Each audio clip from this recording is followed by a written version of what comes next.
Tuesday, November 22nd edition of the Carolina Weather Video here. A lot to talk about. We have an incoming storm system with some chance of severe weather across our region again. We'll talk about that, plus the nice forecast for Thanksgiving, as well as the big shopping day on Friday, and plus look at the next major system that will plunge into the area later on into the end of the holiday weekend. Now let me show you the radar imagery this morning. You have a big band of rain, actually a pretty classic looking configuration on the radar here. You have an area of low pressure situated right about there.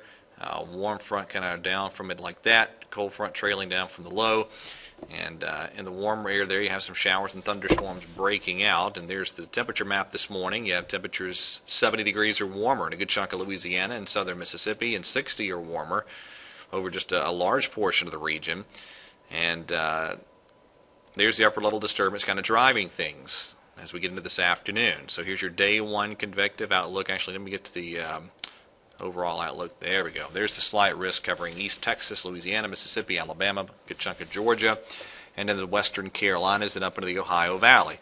In terms of the specifics, there's the tornado probabilities today, highest over parts of Mississippi, Alabama, and Tennessee, and that's where the highest wind probabilities are as well.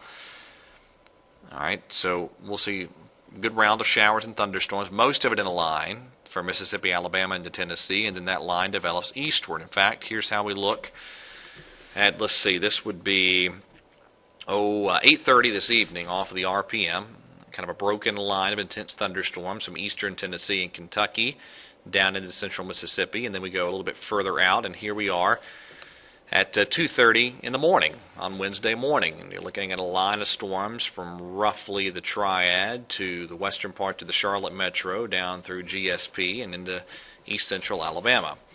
And this looks like a damaging wind event in terms of there's the biggest severe weather threat, but a few isolated tornadoes possible in the Carolinas, although like I mentioned, the greatest tornado threat today and tonight will be back to the west of the mountain. So let's get into the specifics here. Again, there's the upper air chart today. We go out into the future, and here's the deal over the weekend. This is the European model over the weekend, and I want to show you the differences here amongst some of the models. That's the European model Sunday morning, and there is the GFS Sunday morning. It's still with that more pronounced cutoff low scenario.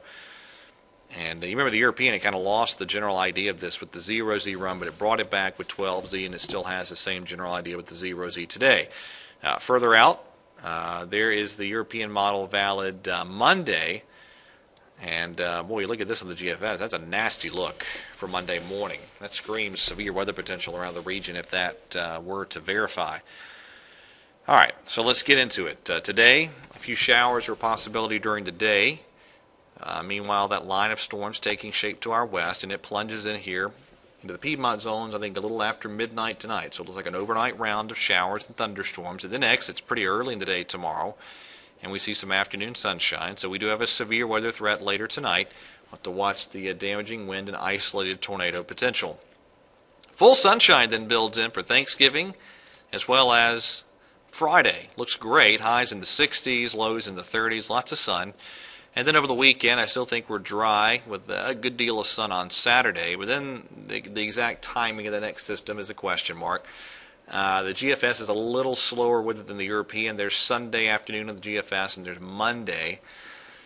The European brings it in a little bit earlier in the day Sunday, but the general idea here is in that Sunday-Monday time frame. Looks like a pretty good round of rain and thunderstorms. And then one final chart here looking at the longer term. This is the day 8 to 10 average of the upper air pattern, 500 millibars, European on the left, GFS on the right, and the pattern showing signs of changing here. Some blocking going up, or at least some ridging going up a little west of Greenland, some ridging off the Pacific coast as well. That's a pretty chilly look, it looks like, as we get toward early December, at least in spurts. It may not lock in, but at least looks like a pretty good shot of some colder air for a good chunk of the eastern half of the country, a little bit down the road.